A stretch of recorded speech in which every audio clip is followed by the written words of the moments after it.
In this video, let us see about the inside pen tools. In the last video, we have seen how to use the pen tool and how to create the paths using the pen tool. Now, for suppose if the path is not correct and if you have any kind of improper shapes, so there are some inside pen tools which are called as add anchor point tool, delete anchor point tool and convert direction point tool, which are used to adjust the paths, created paths. Add anchor point tool lets us to add the points for the path.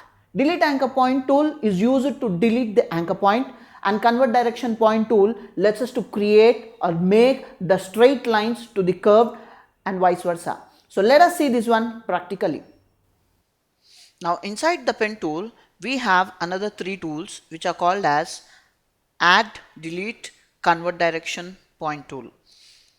So now once if you create anything using the pen tool, let us say a straight line and then a path, okay, and then using this add anchor point tool we can actually add the anchor points in between the path or in between two anchor points.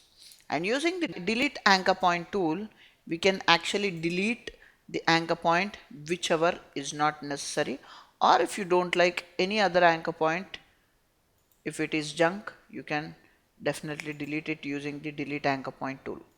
And the next one is convert direction point tool.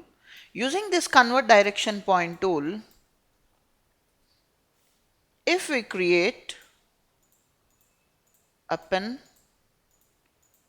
drawing straight lines and the curved path and then use this convert direction point tool, using this the straight lines can be converted to curved paths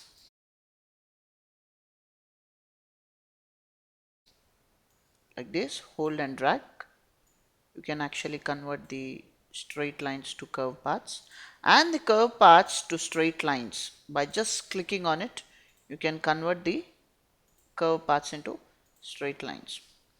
So that's about the inside pen tools.